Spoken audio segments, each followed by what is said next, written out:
Hi everyone, Chicken here. In the last chapter, we covered composition and planning and illustration. We came up with a few thumbnails and prepared one for painting. In this chapter, we will be learning about colors and how to apply colors to a painting in a visually pleasing way. In this lesson, we will be focusing on how to choose and apply colors to achieve a desired mood and create impact. Firstly, different colors will give different emotions. Under hue, there's warm colors and cold colors. Generally, cold colors give a calmer feeling and puts the eyes at ease, while warm colors convey more bright and vivid feelings. Between cold and warm colors, our eyes tend to gravitate towards warm colors, especially colors like red. So when we compose colors in a painting, if we want certain focal points to stand out even more, we can give them warm colors on a cool background and they will catch our eyes' attention even more. To expand on hue, in chapter 1, we touched on color theory. We talked about analogous colors, colors close on the color wheel, and complementary colors, colors opposite the color wheel. These two will affect emotion. Analogous colors will give a more somber or subdued tone, while complementary colors can result in larger impact. Both are good, it just depends on what kind of emotion you wish to convey in your painting. Moving on to saturation. Low saturation with low brightness are duller and can convey emotions like sadness or indifference, while low saturation with high brightness, like pastel colors, it can give a sense of peace and serenity. And lastly, high saturation colors, in contrast, will give a livelier feeling and can convey emotions like joy. Between the two, low saturation and high saturation, our eyes and attention naturally gravitate towards higher saturation colors. So a lot of the time, we will use higher saturation colors for our focal point. However, colors are all about relativity. A color with 30% saturation is gonna look duller than a color with 70% saturation, but brighter than a color with 10% saturation. For my works, I like to stay within the 0 to 60 range of saturation. I feel that more than that can look a bit unnatural and jarring. However, that's just a product of my style and how I usually draw my characters in natural lighting.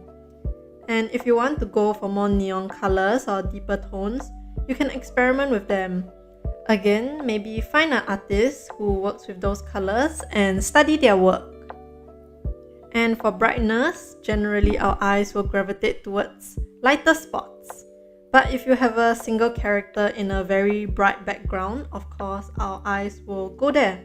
So again, it's all about relativity. That being said, I usually avoid the extremes.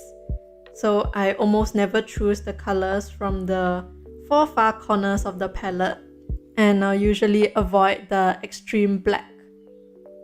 Now that we covered the theory part, let's try that on a painting. I'll just walk you through my process of choosing a color palette. I have a base here with my different subjects blocked in grey. And I've already decided that I want a kind of happy and serene painting. So I want to make the bulk of my painting lower saturation. And then at the end, we can add some brightness with lighting and maybe bright flowers. So usually in character art, we have a set design for our character. So I'm gonna start with colors that I know are already there and can't really be changed. So this character has blue hair and light skin, so I'll paint that in first. And you know, these colors can still be slightly tweaked later on, but at least we are in that shade range already. Now I'll move on to the windowsill, and I'm gonna make that fairly dark and saturated so that my lighter character can stand out from it. And also I just want to highlight the windowsill because I think compositionally it's a really nice anchor. So I chose kind of a purple for the windowsill, following her horns, and also another purple shade for the wall. This was because I wanted to keep most of the painting analogous. Next, I choose a green for the leaves. and a complementary color for the flowers. Went with yellow because that's complementary to her hair. And now that everything's blocked in, we can slightly adjust the colors a little bit.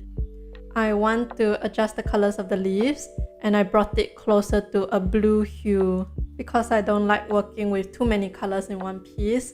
So I'm trying to get the leaves to a similar color or more similar color to her hair.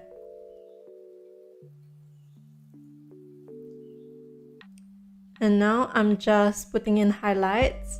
So because our eyes are drawn to brightness, I want to put a light spot on our character.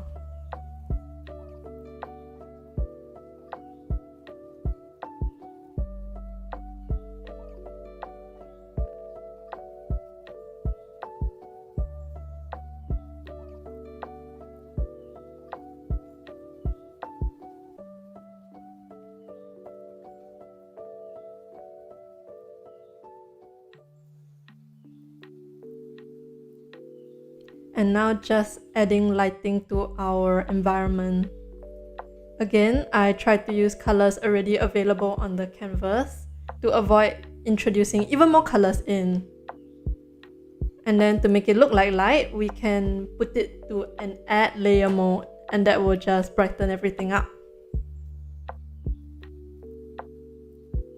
And at this stage, we can try different colors.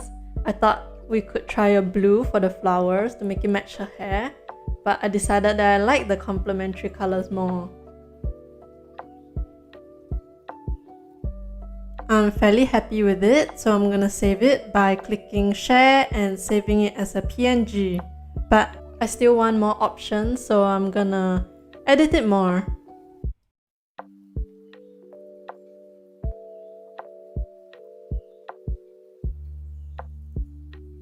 So like how we made the green of the leaves slightly blue to match her hair, I'm just gonna make her hair slightly more towards the green hue to blend in more with the leaves. And similarly now, just pushing the green of the leaves even more towards the blue hue.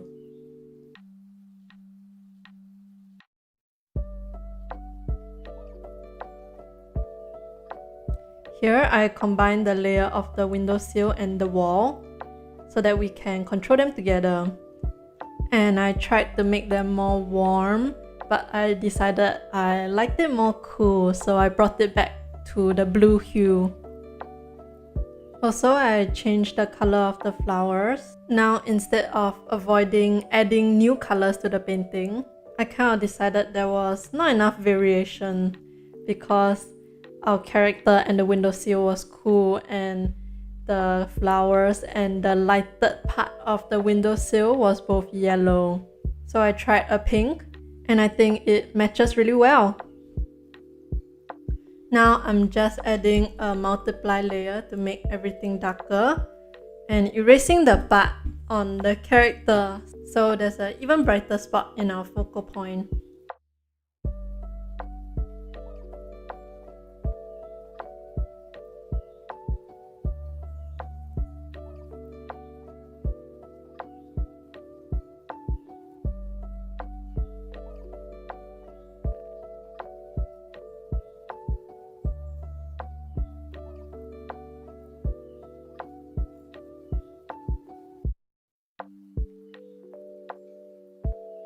And I think this works as our second variation. So I'm gonna save it again. And we can move on to our third one. The reason why I'm doing more variations is because I wasn't 100% happy with the first two. So I'm just gonna continue tweaking the colors. You can see I made the hair even more green. And now I'm making the windowsill more warm and pink, because we have the pink from the flower, so I'm trying to match that.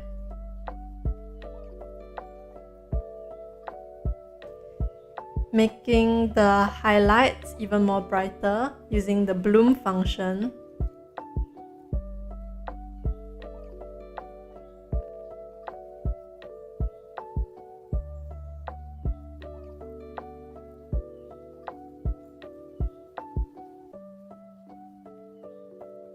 and I found a nice pink that goes with her hair.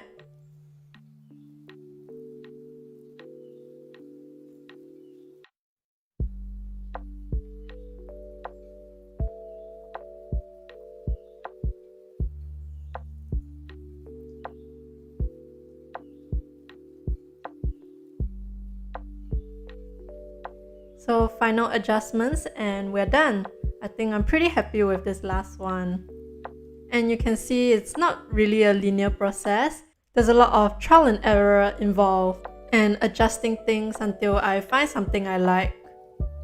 To summarize this demo, we went for a bit duller and lower saturation colors to build that feeling of calmness and serenity. I started out with a complementary color palette, but along the way, we kind of made it more analogous, and I think that really contributed to the peaceful kind of feel.